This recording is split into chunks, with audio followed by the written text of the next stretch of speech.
Sorry, I'm adjusting some stuff. There we go. Hello, hello out there in the world. Oh, this is the 2 o'clock Eastern Standard Time, Sunday Akashic Weekly Message. Do know, folks. Whoa, sorry. I pull a card every time. I pull a card from my Sacred Geometry deck, and that one just flew out, so I guess that's what we're doing. I am Courtney, your host here at Stars of the Morning Light. I normally go live because that's how I do things. I just don't ever feel like recording that much. And I normally babble a little bit as people are coming into the chat. Normally these are Akashic messages weekly on Sundays. And but they're pretty apropos to any time that you might be viewing this. If you are new here, welcome. We're a great time here. We really are. We are well into May. We are now well into 2023, and a whole lot of Sunday's messages. And all of my videos really kind of piggyback off of one another in a lot of ways. No matter if we're talking about Hermetics and Thoth and whatnot on Fridays at 11 a.m. or if we're doing Edgar Casey Life Skill Study on Wednesdays at 2 p.m. Everything here kind of flows into itself and or into one another, which is how life works. So, but what we talk about a lot on Sundays, especially since the turn of the year, is a whole lot of where we're headed in 2023 and how to get there and, you know, what we can focus on. Hello, Seeker. I see you in the chat. Hello, hello, hello. I do want to give a big shout out there to all my patrons.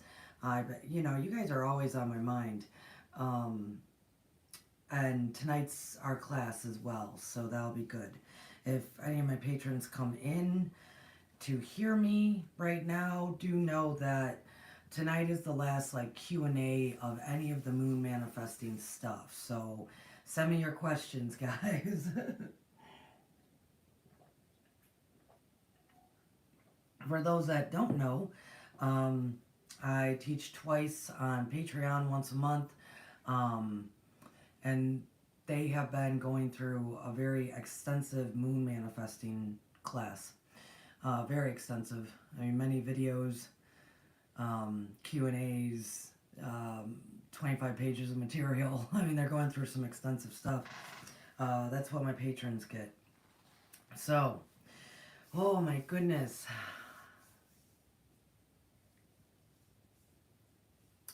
Yeah, much love to all.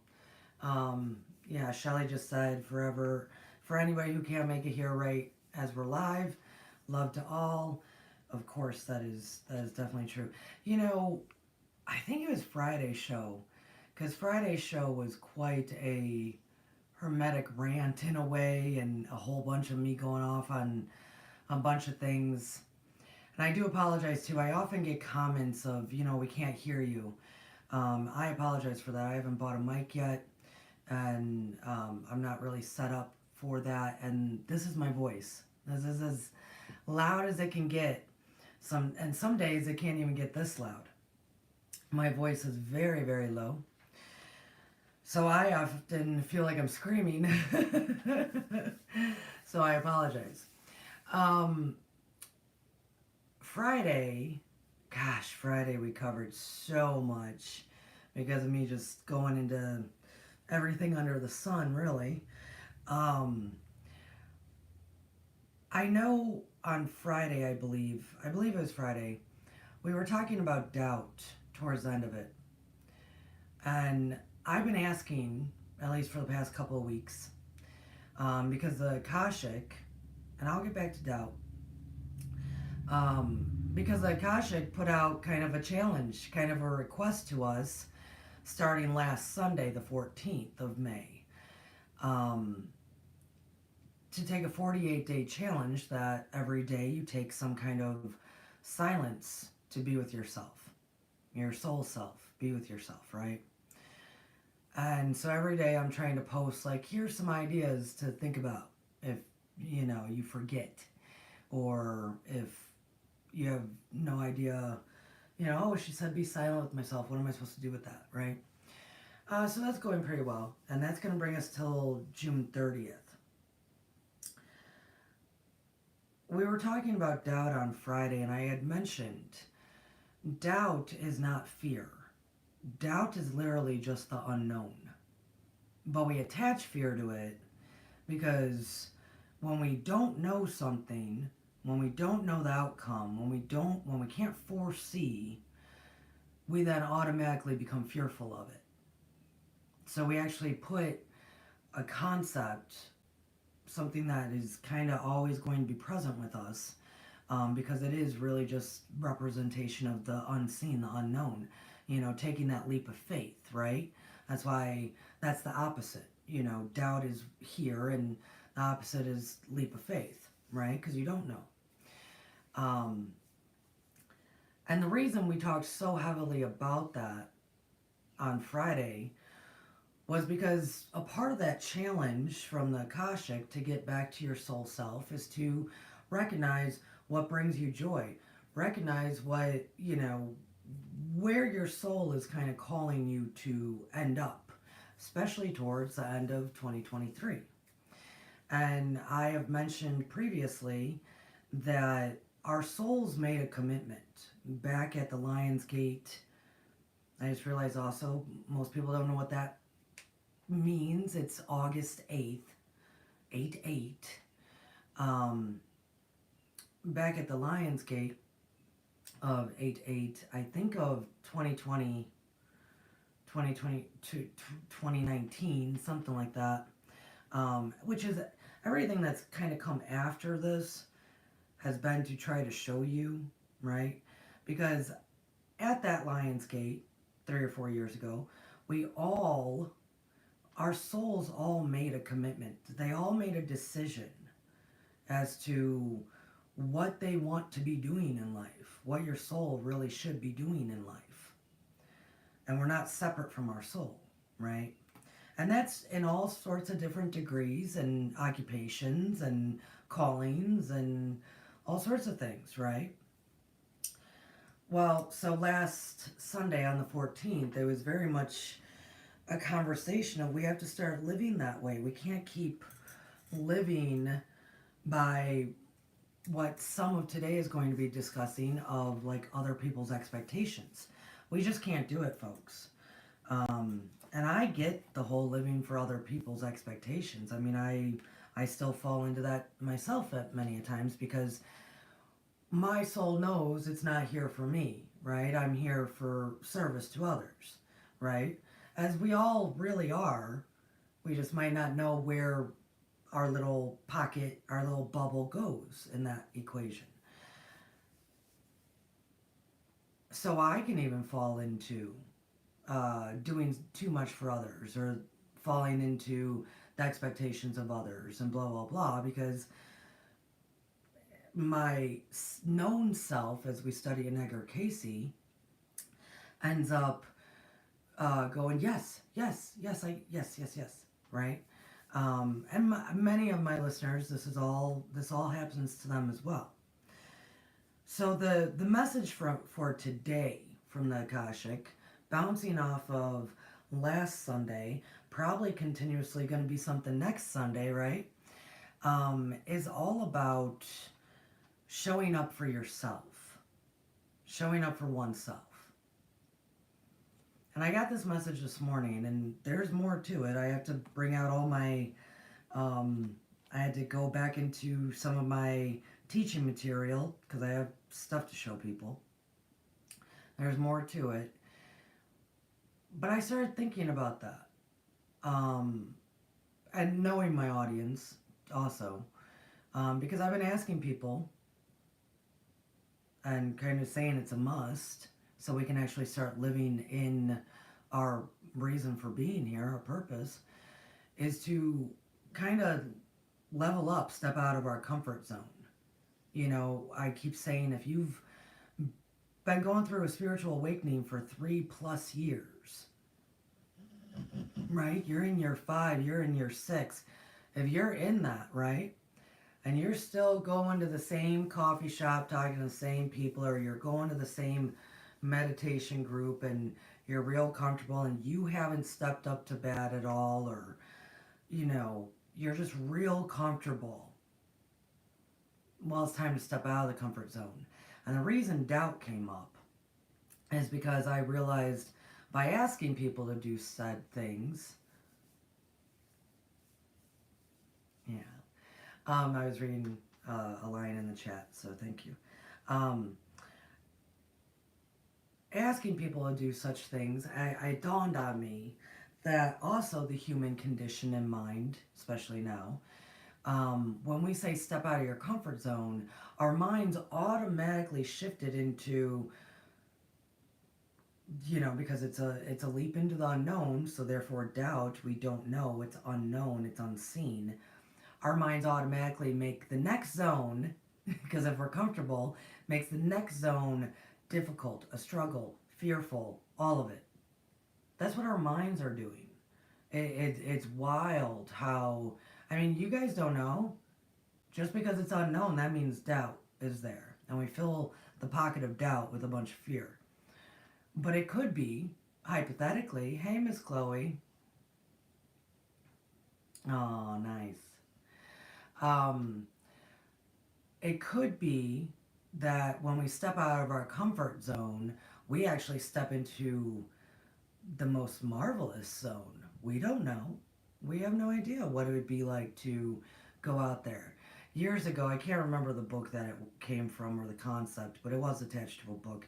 And this is probably like the early 2000s or so. The concept of saying yes to everything. Now, I did that for a year. Well, lots of learning experiences. Some of what I said yes to worked out great. Some that I said yes to did not work out great. Learning experience, right? And experience is knowledge. So it's not that I don't appreciate it. But the concept is good because it's whatever it may be, steps you out of your comfort zone. But at the same token, what we're going to talk a lot about today is that we tend to say yes to, or we tend to base our lives and live our lives, especially if we're parents or in some kind of position in life that needs to, there's expectations to, quotas, outcomes, all of it, right? That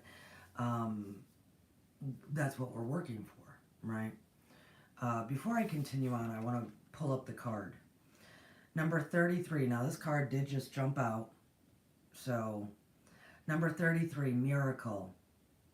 The frequency of miracle supports our belief in ourselves as part of Source, and therefore our belief that anything is possible. I'm going to hold this up. This is the Sacred Geometry of Miracles.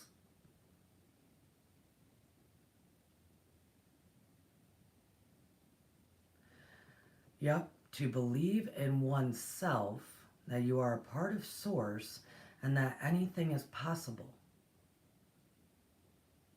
So the fact that this message, they wanted me to title it as Show Up for Oneself, to believe that you are a miracle and anything is possible, that because you're a part of Source, why, when we say things like get out of your comfort zone, are we immediately fearful? When you're a part of Source, you're a miracle, and anything is possible. And that's really a lot. I'm going to keep having to go back to this because it's trying to push us. Our souls are calling. Whatever your soul is being called to, it is in full effect. It's trying to have you open your eyes. Remember, we keep talking about in 2023 being the eye of all these different storms going on, being in the eye and also being the eye. It's your soul's trying to open your eyes. It's trying to push you to where you need to be, right? And some of us, our soul knows it's just a little nudge. It's just a little nudge. Oh, go to that, gathering happening over here. Do this. Call that person. Whatever it may be, It's trying to nudge. It's trying to get you to move forward. There's going to have to be a lot of moving forward, right? But it's not as easy. It's not as easy. Because I'm going to be pulling up, they actually wanted me to go to this. Because they are asking us, at least in this day, to help for, so since this message has been coming out, it's been a matter of me trying to say, hey, those who have been doing this for a long time, like myself, no matter in what capacity, right, serving others, and no matter what capacity, from job-wise to here, YouTube-wise to whatever capacity it was, for those of us who have been doing that for a much longer time, and understand more concepts and whatnot, it's time for us to level up ourselves, right? It is. It's time for our souls are calling us for things as well. They really are. Our souls are also calling us. So then the next branch, right, of this beautiful tree of life that we're in, all those branches need to get thicker and bigger and supportive, right? Support the whole tree, grow. So that would be the ones that have been growing for 3+ years now. You're strong enough. Now you have to support more of the tree, right? And that's what is happening. And that's why we're going to keep talking about it. But they wanted me to point out that for that group that I'm asking to step out of their comfort zone, be more at the ground level of things, if that's where it needs to be, grassroots of things, what have you, that for you all, it is still one-on-one. It is still very much you help one-on-one, okay? You're not in a position of, you're not in a position to do like what I do here on YouTube. And I'm not saying you can go for it. I know a bunch of my friends are on here, right? Doing the good work, right? But if you're not in the position to become a teacher, and I'm going to show you how all this goes, okay? If you're not in the position to become a teacher, then you might be in a position to become a mentor. And that's what we're asking for, people. Okay. But they said help one-to-one with listening, not doing. And I said, really? Because we need to have some spiritual action, folks. Really, Akashic? Listening and not doing? And they started going into, yeah, because people are still doing based on the expectations of others. Based on what they think people want. Based on what they perceive as this is helping people. They're not listening. Well then, when I got out of that, and trust me folks, this is all going to be, by the end of this, I'm going to come full circle and you're going to understand all of it. But then I kind of, I don't know, I got out of the records. I mean, there's more that I have to discuss. But as I'm doing stuff, I realized listening. And of course, that's why they're saying listen to yourself. Go silent. Listen to yourself. At least 20 minutes a day for the next 48 days.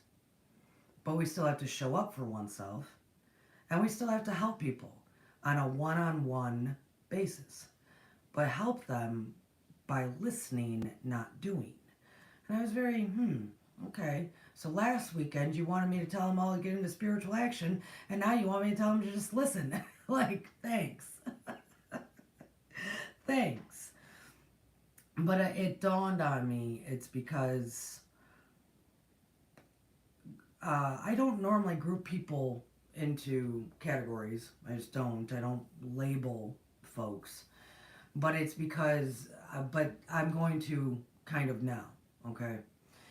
And I'm not going to get into all the debates out there because that's all, jazz to me. What I was thinking about, also based on what also has been said lately, of that people understand cause and effect, but they're not yet hip to the fact that their actions affect others.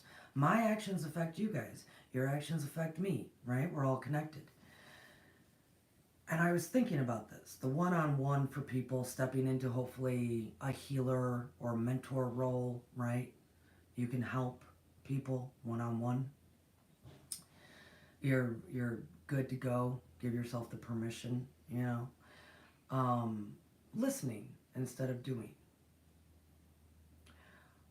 The different generations that we have currently on the planet, there's 4 of them for the most part. I'm not going to mention the greatest generation because they're the majority have already left us. So we have 4 generations right now happening simultaneously. There's still a lot of boomers doing their boomer thing. God bless the boomers. You got Generation X that nobody pays attention to. You got the millennials. And you got Generation Z. And I started thinking about that. Because I do read a lot about what goes on with these different generations and what makes them who they are. Because it ends up, yes, because we're all, we are all connected. And when you're in a generation, it does shape a lot of your mentalities and a lot of your thought patterns and a lot of how you think and do and act and listen or don't listen, right? So I started thinking about that, of like, well, listen, aren't people already listening to each other? And my brain went, no. No, they're not. Like, no, they're not listening to each other. Probably even one-on-one, right? And it's because of sincerely, this is some honest opinions here, is because of the vast differences in these generations. From how they communicate, right? From how they communicate to what they find interesting, what they don't care about, all of it. What they're willing to do, what they're not willing to do. All of it. What forms a lot of their mindsets because they were being, programmed, quote unquote, around the same time, living very similar experiences. So they have their pockets of people that, we relate to each other via our experiences. That's where the empathy comes from. So I was thinking about that, and it's fascinating.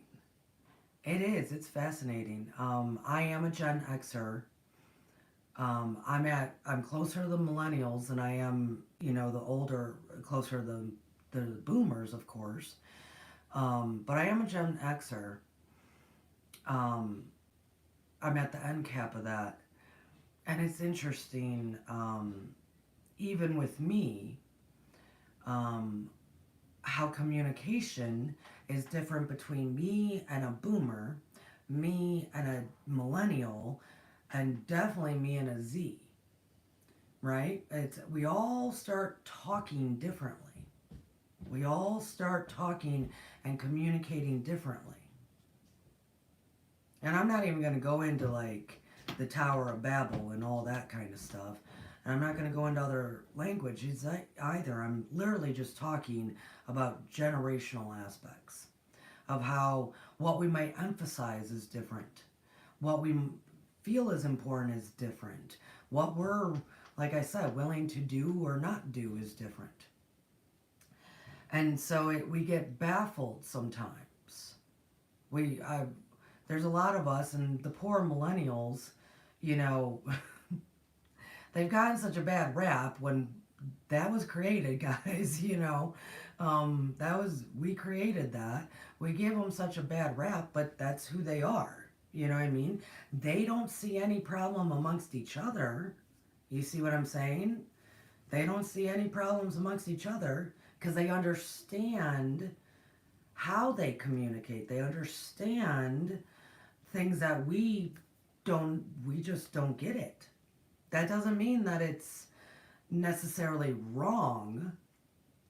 And we automatically go, this is not wrong, because it might bother us. It might upset us. But it doesn't necessarily mean it's wrong, because you got a whole pocket, you have a whole group of people that all do the same thing. So how can it necessarily be wrong? The point that I'm trying to make, and well, let me give an example to that so everybody can understand what it, so Xers like myself, okay, our minds are really tracked on like outcomes. They really are. And let's say we are with people and we're gay and we meet people. Our minds are really tracking with either what can you bring to, what can you bring to the workforce, or what can you bring to the party. Like it's there's not much different. Like, you know, how can, what do you got to offer? Are you going to be a good employee and blah, blah, blah? Like, what do you got to offer towards the outcome? Or what do you got to for the party? It's either that, work or party with us. I mean, that's really a lot of what goes on when we are meeting people. What, what do you offer? What do you got to offer? Like, that's literally what a lot of Gen Xers, we automatically size each other up that way. And knowingly or not knowing it. Like, are you cool enough to be at the party? Or, man, do I need you on my team for this whatever? You see what I'm saying? That's really what we're doing all the time. All the time. When millennials aren't doing that, guys, they're not doing that at all. They're not, because they don't see it as, what do you have to offer? They don't see their peers in that way as to, what do you got for me? What can I give for you? How's this going to work? Right? They don't see it that way. And I do feel a lot of it does come down, a lot of it was that it was a part of the receiving the participation trophies. Because that told them, that told them a lot of things. But one of the things that it told them was, you just have to show up. That's it. You just got to show up. You don't even really have to participate beyond showing up. That's what it taught them. You don't really have to do anything. You don't really have to be enthusiastic or even want to be there or what have you. You just got to show up. Do you see what I'm saying? Vast different ways that communication can get mixed up. Because it doesn't matter if it's a work or if it's a party or if it's a this or if it's a that. Just the generation above them, that's how we're sizing them all up. What do you got to offer? What can we make? What can we do? What would be the outcome of if there's a partnership here in any way? Relationships, work, like I said, even if it's partying, because the Xers really enjoy having their parties, that's what we're looking at. The millennials are just looking at, I just gotta show up, right? And that's how they see each other. Oh, you're here. Okay, cool. But none of this is actually verbally said, right? The Gen Xers will actually end up saying it. You're at the party and the Gen Xers will be like, basically, yeah, what do you got to bring to the table? There will be verbal. When the millennials, because of how they grew up, all that verbal happens over across multiple different like apps and DMs and stuff. All of that kind of verbal doesn't happen in the same way. So hence neither side understands each other, because the millennials see it as, I showed up, I did my job, I'm here, I showed up, or I came to the party, I'm here, right? I did what I'm supposed to do. And the Gen Xers are like, yeah, but what do you got to offer? Like, if you ain't got shit to offer, we don't need you. That's the mentalities of both groups. So always competing, or always, not competing, that's not the right word, but always not understanding what's happening. And this is a very layman, there's a lot of stuff out there people can read, right? And then you take the boomers. And it's very interesting because the mentality of the boomers somehow has shifted into the Z's. And it's like, whoa. So you got boomers and Z's on one end, and then two colliding generations that don't understand each other whatsoever at all. You know, the millennials will express themselves through memes. That still is so foreign to Gen Xers in a lot of ways. But that's how they express themselves. That's how we are supposed to know how they feel. When Gen Xers are not going to do that. The majority of them are just going to tell you flat out how they're feeling. Which is bold and abruptive and, you know, to a lot of the millennials, because can't you just put it in a meme, right? The communication is very difficult between these two groups of people. And then you got the boomers and the Z's, and somehow the Z's have taken hold of what the boomers always had. The boomers, bless their hearts, and I do mean that in a southern way,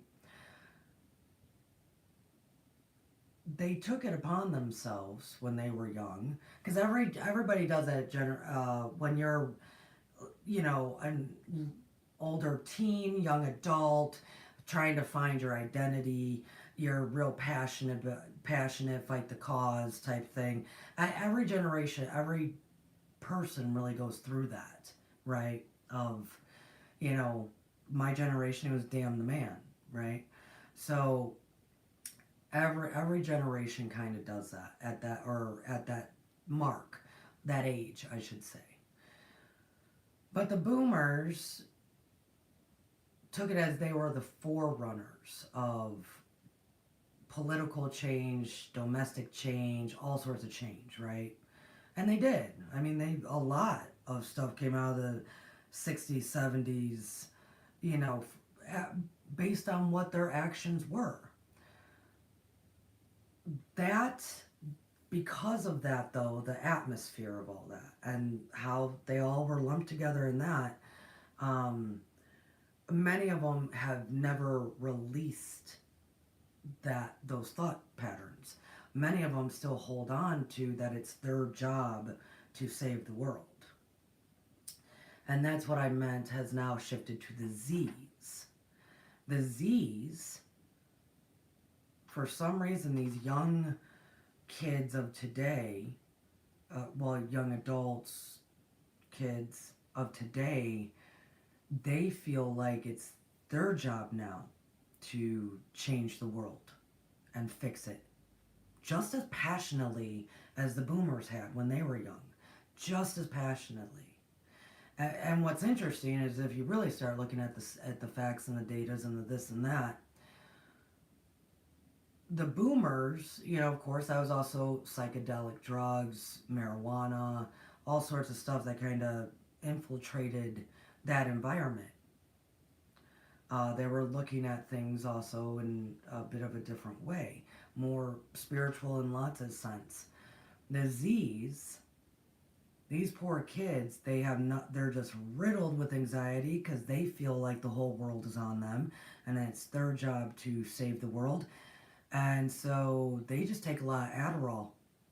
I mean, they are literally, and I'm generalizing here, right? They have a lot of anxiety, depression, and they feel very stressed out and overwhelmed because we also didn't give them any life skills or things of that nature to handle life. Or we also, because I was in the school system, so this is a fact, they removed critical thinking by the time those kids were in school being taught the Z's. So, any critical thinking skills. So that's why we have like this hyper amount of like Adderall abuse, all sorts of things going on, right? Because they can't handle. And now, so we got that going on two extreme ends. Two extreme ends. Two very extreme ends. and how they want to go about it is different. How they want to go about saving the world is and was a bit different. Um, and then in the middle, like I said, two complete generations that do not know how to communicate with one another. They don't. They don't know how to communicate. Um, so I'm not saying this to try to be in a negative way. I mean, I think all things will be able to, work themselves out. But this is where we get so many, um, what we're in the world right now. A very opinionated world that is clashing all the time. And it really is because we're not listening. We're not listening at all. Um, it's interesting because this is just this is just an opinion of mine. The other stuff was kind of legit because I study a lot of things.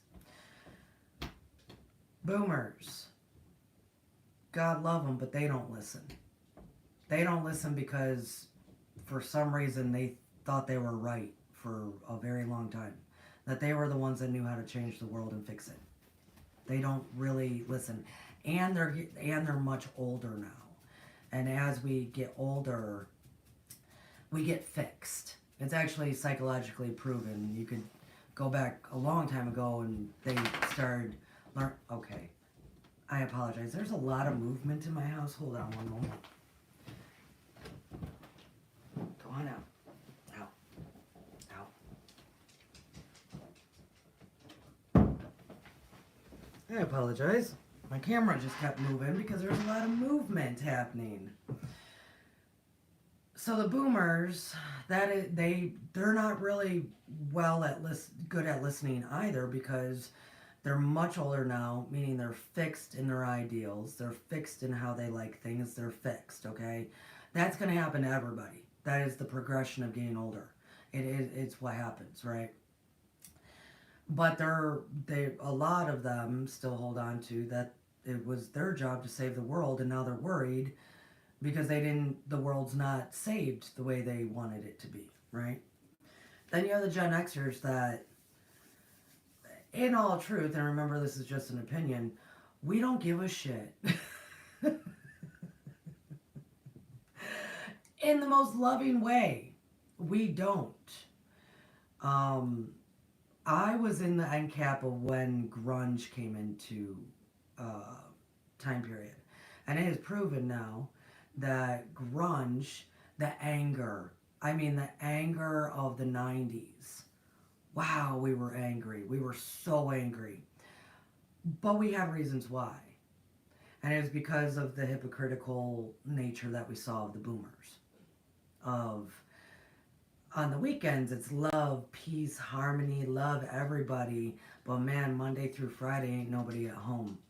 Man, Monday through Friday, the stuff coming out of your mouth is not love and peace. You're not actually a hippie. You really like making all the money you're making. You sacrificed your kids and everything for it. We were pissed. We were very, very pissed because we were being taught love everyone, peace, kindness, love. The world can be saved and look how great things are, blah, blah, blah. When we knew none of that was true. Not for our personal life, not for what's going on in South America, what's going on in, all the wars going on. Like, we knew what was going on in the majority of the rest of the world. We knew. And we knew life sucked. And we knew that, and that's how we felt. Like, you guys are all just a bunch of hypocrites. So we have a chip on our shoulder. Our chip was, don't trust anybody. That's our chip. And it's still very there for many of the Xers. Don't trust anybody. Because we were we're like the feline cats or the cats out there, or whatever, just roaming the world. That's why it's funny, Lucky Smith 888, I think he posted something on Facebook. I think I saw it on Facebook the other day. The old commercials, all the Gen Xers will remember this. It's 10 o'clock. Do you know where your children are? Because we didn't give a care to the point that, oh yeah, okay, I guess my curfew's when the sun goes down. We don't give a shit. We'll come back home when we come back home. Because who are you to tell us what to do? Right? So in that, that's why that commercial came out, folks. It's 10 o'clock. Do you know where your children are? Because we just stopped giving a care. Oh, the sun went down? Are you even home? What does it matter? Right? Are you even home? I already made dinner for everybody. They'll eat when I get there or what I... Right. Vastly different worlds. So the boomers, who are older and fixed now, communicate that way. Communicate that way.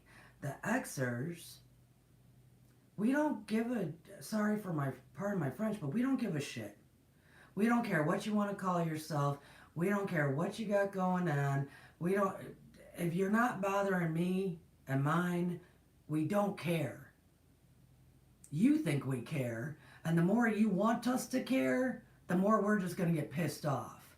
That's really that generation is saying that. In a lot of ways, they don't care what you do as long as you're not harming anybody else.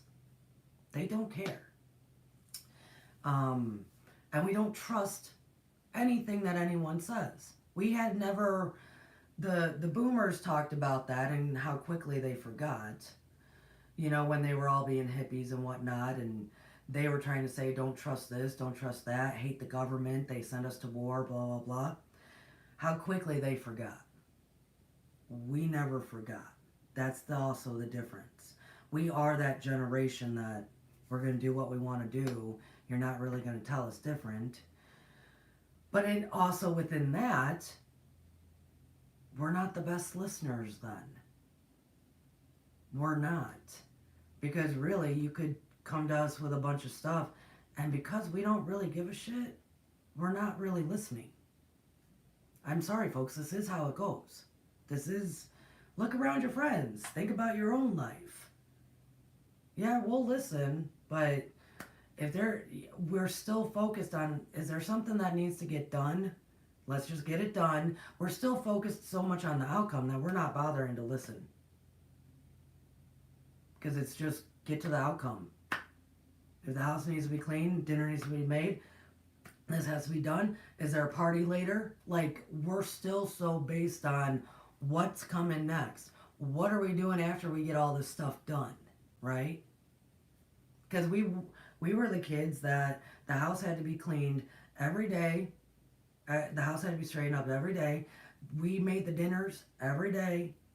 We took care of everything because it was known that it had to be done before whenever the folks might have came home. And then if we were gone and we rationalized in our mind, we don't have to be home at 10 because the food is cooked and the house is clean. Do whatever you want, parent, right? So we're not actually listening ever. Gen Xers, we're looking at the outcomes. What do we just got to get done? We don't want to listen, you know? Then you have millennials. Vastly different kind of environment. They were awarded to be able to play before they did their chores. Many of them didn't even have to do chores, which is mind-boggling, you know? They were given participation trophies, and they were given all this... It's very interesting. It's like they were given so much freedom, but yet extremely restricted. Extremely restricted. Freedom as in they didn't have the household responsibilities. They weren't helping pay bills by the time they were 15 and whatnot. Which many of the Xers, that's what we were doing. We were helping out with household bills. They didn't have any of that. Any kind of responsibility per se. And what they were being asked to do is to show up. Just show up. At the same time, very restricted. Very restricted in the amount of shit they had to show up for. I mean, the majority of those kids were all doing like a million things. Keep them busy, keep them busy, keep them busy in tight safe spaces, tight, safe spaces. Keep them busy. They can't be out roaming the streets. Idle hands, that's where everybody gets arrested. Keep them very busy in very organized spaces. That's not good. You know what I mean? At the same time, they are where technology hit. They are the ones that, I mean, I did not realize. I was talking with a millennial last summer or something on like one DM app, like Messenger or something, and they started continuing the conversation over on like Instagram. And I was like, what the? And honestly, it was a great teaching moment for me because I realized that's what they all do. That's you could be having a conversation with them, and they're having conversations with everybody else, and it's just a jumping around the internet, right? Their communication is so different because they were never expected to respond, because they never were given the responsibility to. So us Gen Xers who just don't give a shit, because my response is my work. My response is the house is clean, dinner's made, I'll see you when I see you. I might have left a note. That's our response, right? We are still responding, but it's by, I came home because the work is done. Right? Millennials don't have that. They only respond when it's very clear that they need to. Where are you? My sister has one with her kid that it's like some question like, are you alive? Are you alive? Because if you send all this other stuff, they might not respond. So she literally has to say, like, just tell me if you're alive. Because they will not respond. They'll take it as you're just sending them information. So both categories, we respond by doing, they respond in silence. They respond in only if they know that it's a clear question, right? Both of them. The lack of listening and communicating. The fact that, and the millennials are not really listening either. I know that probably just hurt a bunch of millennials' feelings. They're not really listening either. They say things, they're the ones that came up with like safe space and holding space. Holding space for someone. That's you can't. I get very obnoxiously. I do get annoyed with that because especially when this show is called "Show Up for Oneself," the majority of what I see is most people that use the term holding space for someone else can't even hold their own space. So how the hell are you supposed to hold it for somebody else? It's the majority. I actually have yet to see someone that says terms like that, holding space for someone else, that knows how to do it for themselves. So really, that's a load of baloney. I mean, it's not real. Whatever they think they're telling themselves. They don't listen either, though. They have their own way of communicating and their own way of not listening. And it is based more because of the technology. Because verbal communication with them lacks big time. Big time. The Seeker just said just a few words is all that you'll get. Same with me. It's interesting, like via text or anything like that, Seeker. It's very clear, straight to the point. Good, but good. Unless I'm been locked up for too long in my house, then it's like da, da, da, da, da. But no, very clear. Theirs is based on, because of this is another opinion, the technology that was involved. Verbal communication with them is not the same. It's not. Not saying that they don't know how to, but they are very much, they only do it with certain individuals, really. But it's because we restricted them into their safe little groups, their safe little boxes. We restricted them of communicating with outsiders, really.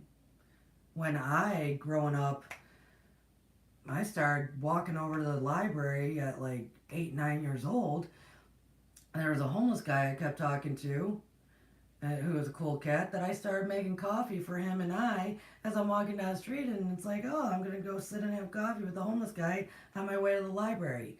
I was like 9 years old. That's how different. You see what I'm saying? And also restricted in because of all the technology aspect. So they actually don't listen either.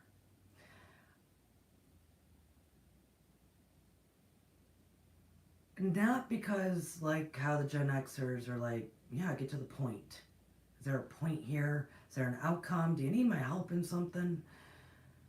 They don't listen because they were told repeatedly they couldn't do anything about it.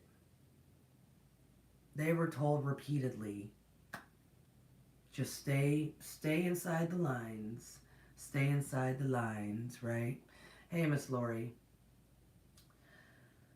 And then you have the Z's that they communicate so much better.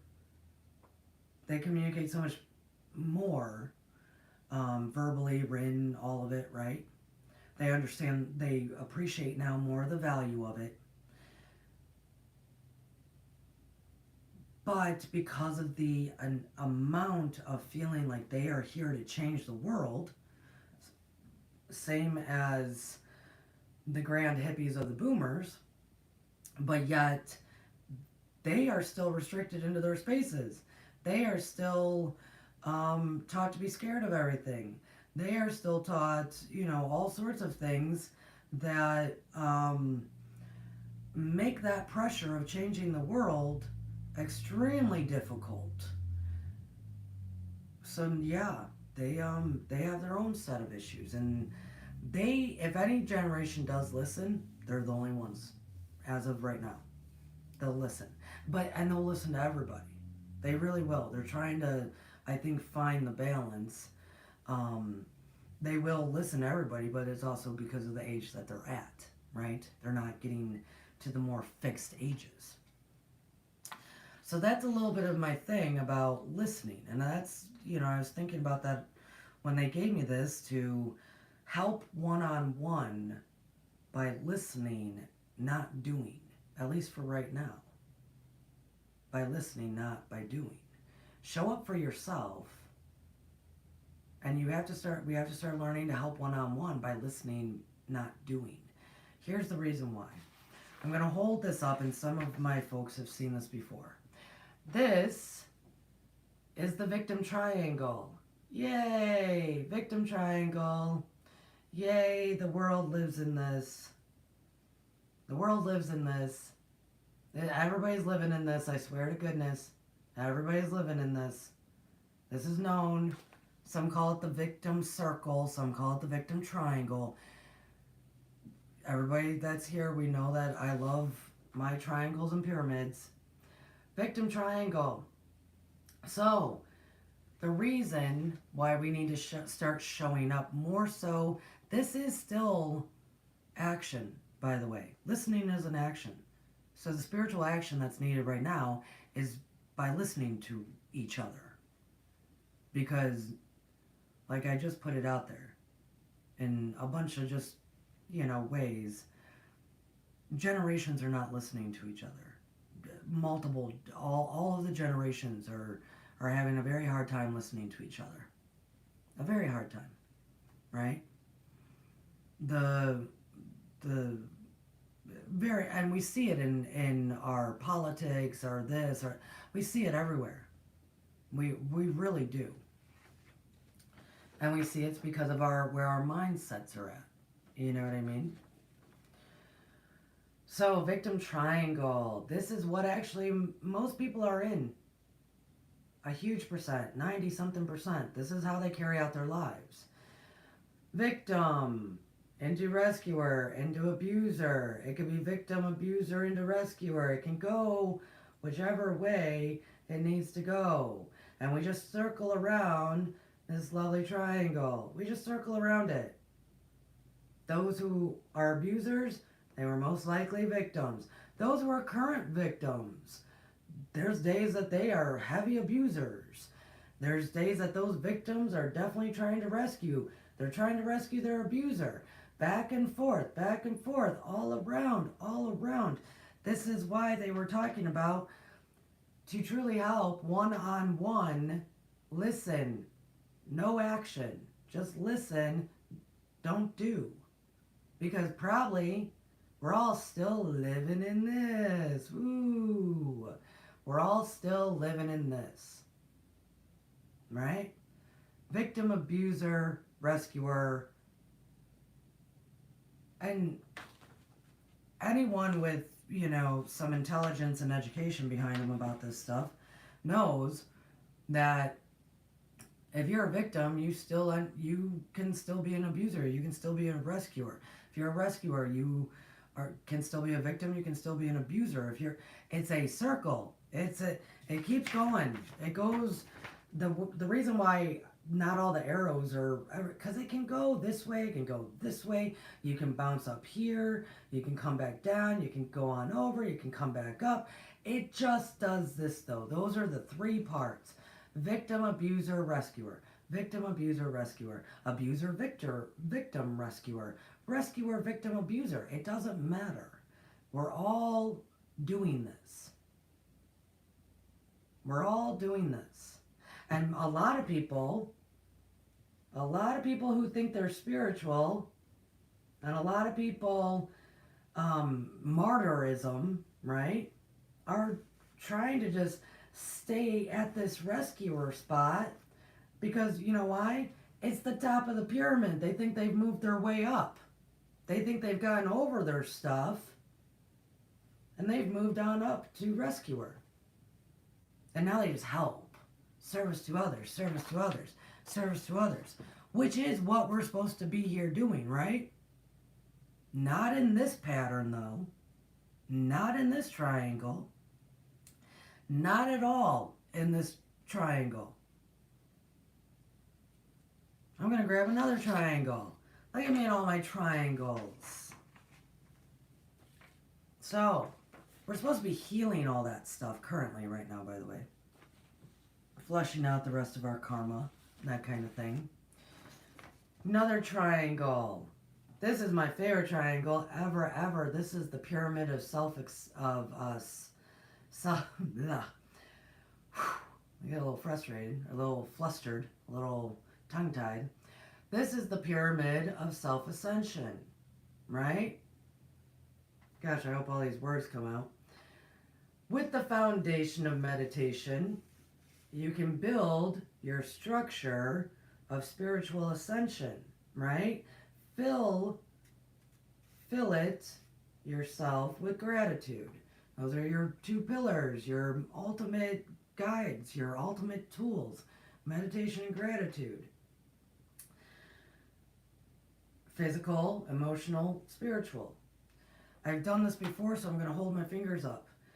This is what we're supposed to be doing. That is healing. That is truly healing ourselves. If we pay attention to our physical, emotional / mental, and spiritual, all three, the power of three in one, we're going to be talking about the Trinity, I hope, next week, because the Trinity is a very big thing right now. 3 and me equals 4. That is complete, balanced, and perfect. That's the structure of life. But anyways, people want to dismiss the 3. When it's the power of 3, by the way. So we're focused on that, right? We're doing good. We hold on to our physical. We're doing good with our emotional, spiritual. At any point that we start to lack taking care of or showing up for oneself, as this is what this message is, showing up for oneself. Let's say this is our physical down here in this corner, right, of our pyramid. Well, if that starts to lack and we're not taking care of it, well, then it'll start crumbling, crumbling, crumbling. And as we all know, with that structure, with that triangle pyramid, if one corner starts to crumble, the whole structure falls down. Hopefully people took geometry and they understand this. I believe everybody could. The whole structure ends up falling. So this is our ultimate goal. My goodness gracious. This is where most people are at. And they hang out in the rescuer part thinking that they're solving, that they're working on this, that they're doing all this. That's what they think. When, if you're working on this, and you got some time under your belt with this is the next one. This. Healer. So some people could step into healer roles right now. Some people could. Some people could show up for themselves in that way. Some people could help someone else on a one-on-one basis by listening, and that ends up healing in a lot of ways. Healing. But this is our next triangle. Healer, mentor, teacher. Oh, and then this just circles around. This just circles around. Oh, but not too bad. This is why for me, my cycle goes like this. I'll spend 3 weeks just Courtney healing. I might spend 3 years just Courtney healing. I might spend 3 months. I'm just mentoring somebody because I'm trying to get into teacher mode, right? I might all the time be in teacher mode, but I'm really bouncing back and forth to get the teaching done, right?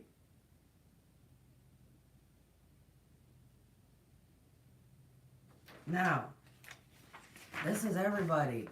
This is everybody. This is why we need to listen and not try to do so much action right now. That is our actioning, is to just listen one-on-one. This then can become this. That's where my tape ended up being. This can then become this. When you can get out of the victim, abuser, rescuer. Well, then you're healer, because you're healing yourself, you're healing, you're healing, you're healing. You're moving on up, you're moving on up. You're filling your spot with gratitude. You're healing. You're taking care of your pyramid. You got mentor. You got teacher. This is the Star of David, by the way. This is also, I mean, it goes into a lot of things. And I want to hold this up to it so people can maybe see the correlations. I'm going to take this now, and I'm going to put it over here onto our pyramid of self-ascension. I'm going to put it over here. Do you see the difference as to what's at the top of this one now? Opposed to what's on the top of this one. See how quickly people get that confused? See how quickly we think we're doing right, but all we're doing is trying to rescue people? It's not until we take the time to heal ourselves, which is a lot of groundwork, man. You gotta start from the narrowest point and the deepest steps and start going up and up and up and filling and filling and filling and getting healthier. Mentor, teacher. Let's do this again with this one. This is the solution. This is the solution. A lot of people are always like, what's the solution? This seriously is. Showing up for oneself with this. Showing up for oneself like this. Showing up for oneself to move from this into this. There are a lot of triangles there, folks. Lots of triangles.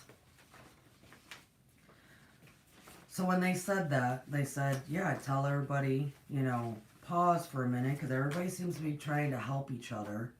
Everybody seems to be trying to live through the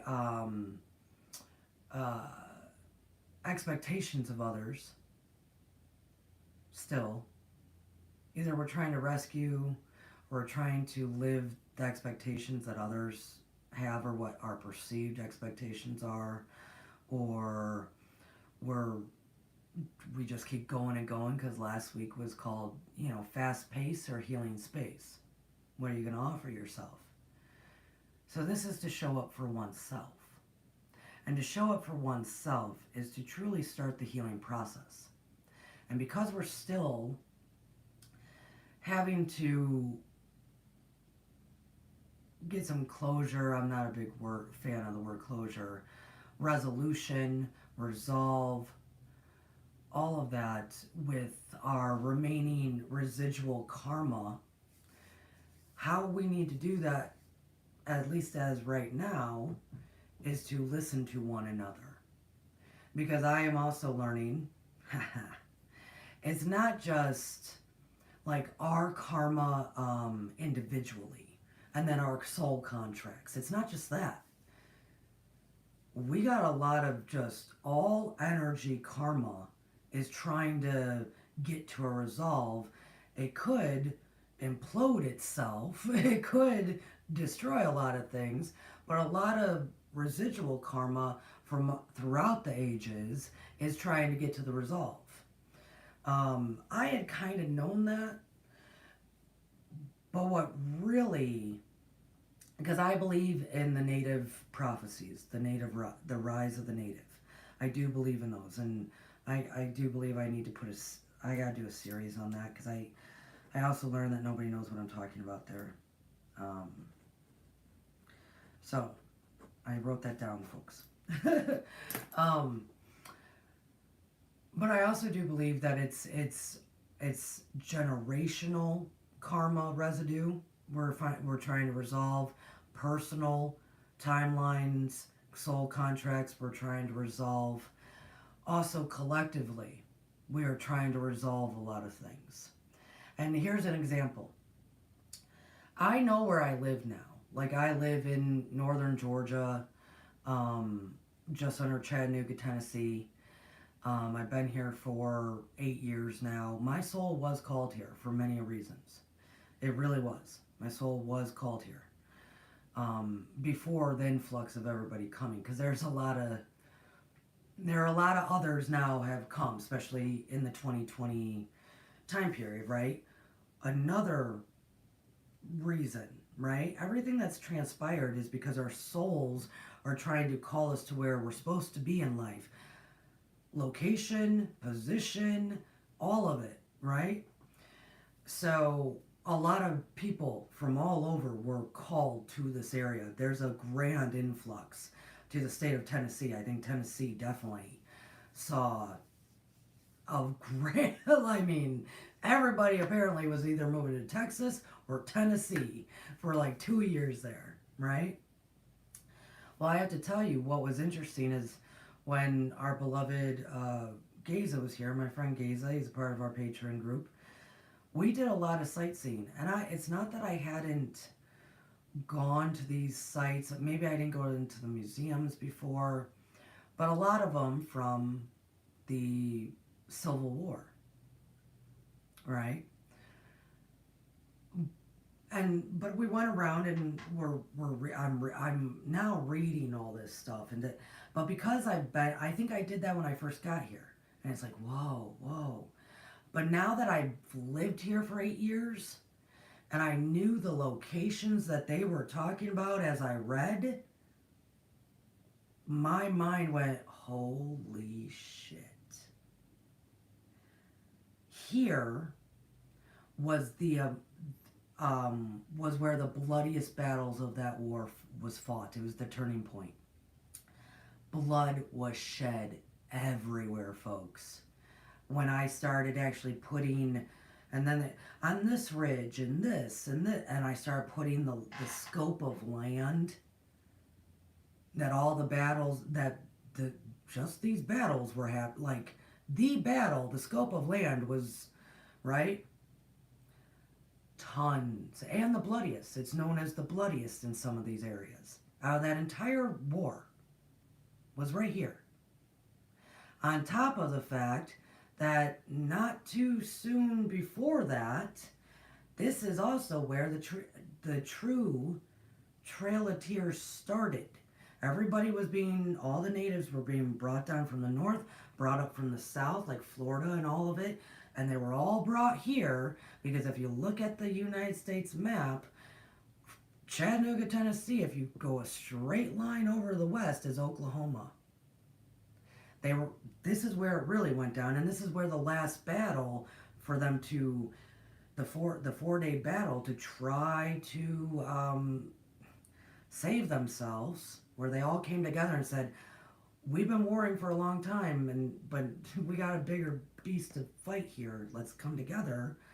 That just happened not all that long before now the Civil War of tons of blood. And now, right, because we are in the time period of healing and resolving and concluding and closure to not just our personal karma, our many lives of karma, the energy of collective karma. When Geza and I were looking at all this stuff, see, I thought originally maybe everybody was coming here because of the rise of the native, because this is where they last were. So this is where it's going to begin, right? That's what I, truly, honestly, that's what I kind of just hypothetically was thinking when the influx of everybody coming this way was. I don't think it's just that.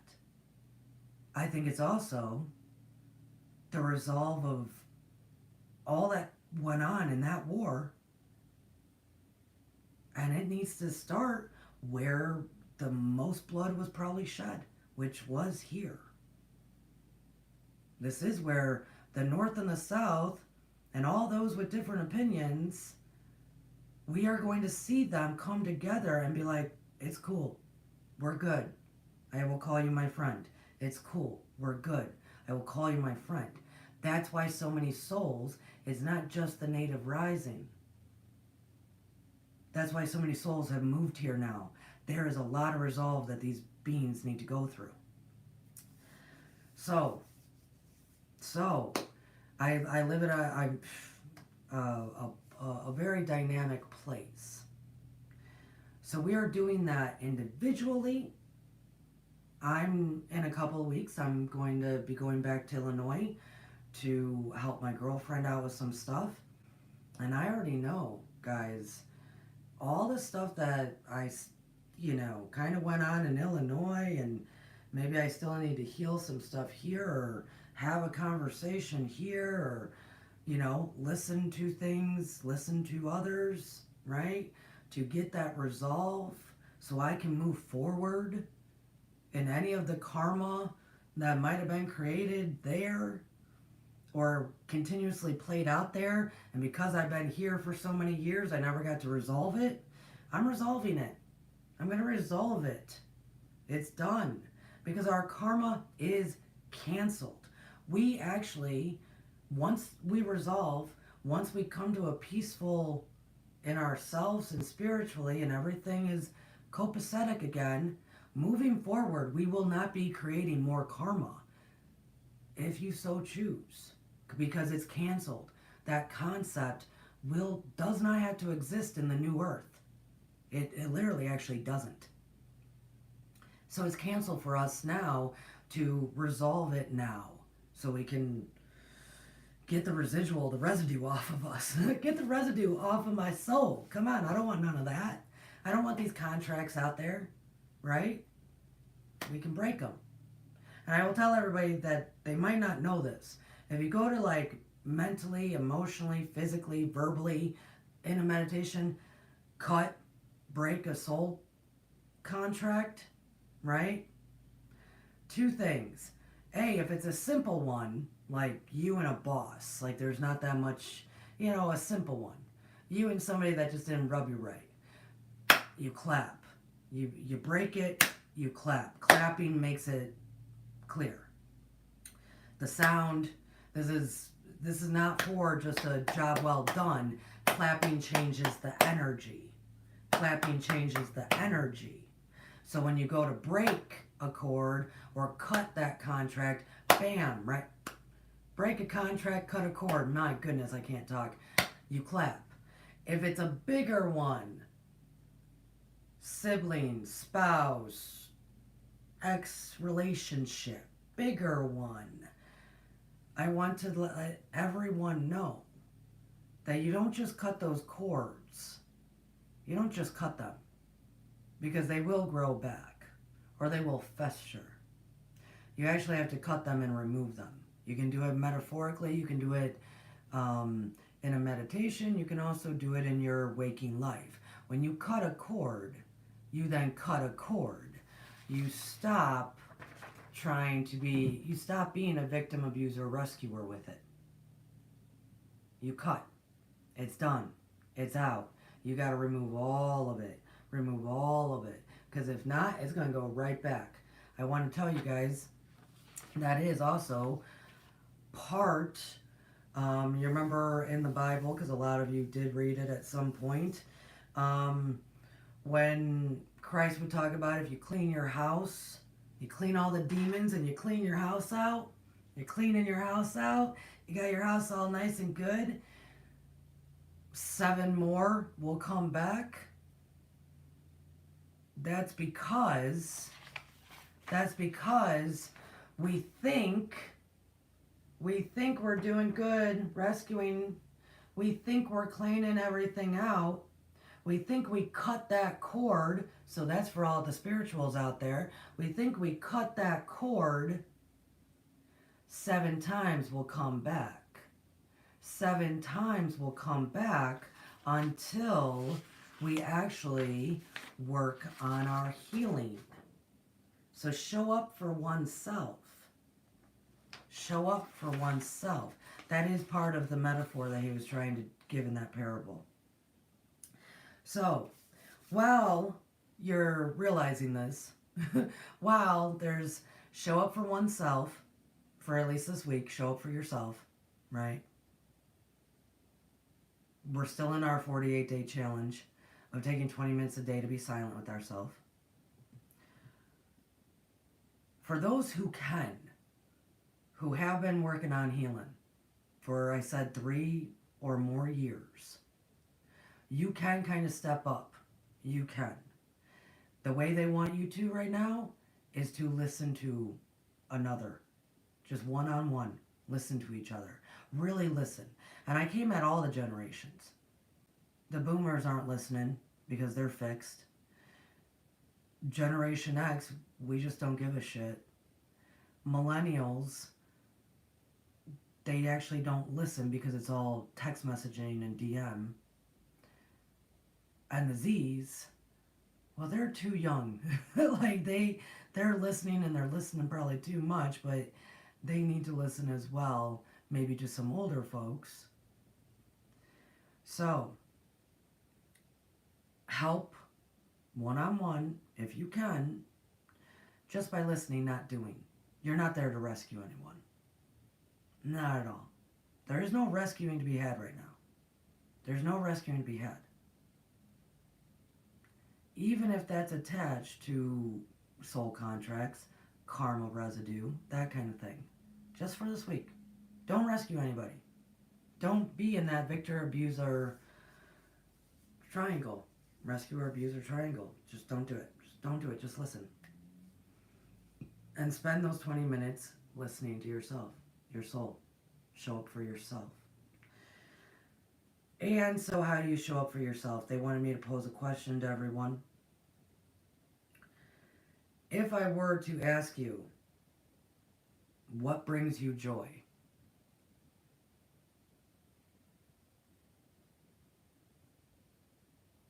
can you answer that? Because what often happens is we're in that victim triangle, victim, abuser, rescuer triangle for so long, on top of not listening, on top of the expectations that we feel are upon us or that we create in our heads based on the fact of not listening, really. Based on the fact of not listening. If you can answer that, I love it. I love it. That means you did do enough healing that you can actually step up a little bit. I love it. So if you can answer that, what brings you joy? Then roll with that this week. That's how you show up for yourself. If you can't, that's okay. I mean, I spent a very long time in my life not being able to answer that whatsoever. I couldn't answer that at all. I had no concept. I didn't even believe joy existed or happiness existed. Like, no concept at all for a long time. That's okay. That's okay. That's where we're at. That's okay. Well, then just show up for yourself by not doing, but just listening. That's where you're at. Right? If you can, and you know those answers to what brings you joy, then show up for yourself in that way this week. So this was kind of a long, drawn-out, interesting topic, and it's probably because the moment I received the message, it went into, are we not listening to each other? I was like, really? We're not listening? And then it went, yeah, actually, no one's listening to each other. And then I asked myself, why? I went, because everybody speaks such different languages.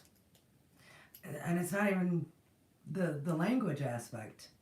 It's now and it's not even so much cultural aspect either. That's what people don't get. We are actually in generational differences. That's it. It's not so much cultural, it's not so much actual language, it's not even a whole lot of even beliefs. It is straight up generational that is contributing to the whole lot of it. A lot of the not listening to each other. So when you think about that, what brings you joy to maybe possibly get you back out of your comfort zone? I'm going to read the card one more time, number 33, Miracle. The frequency of miracle supports our belief in ourselves as part of Source, and therefore our belief that anything is possible. Anything is possible. That's beautiful. Anything is possible. So I'm going to end where I began, and I talked about this last week. Doubt is not fear. It never was, but we do attach fear to it pretty much immediately. Doubt is just the unknown. That's all it is.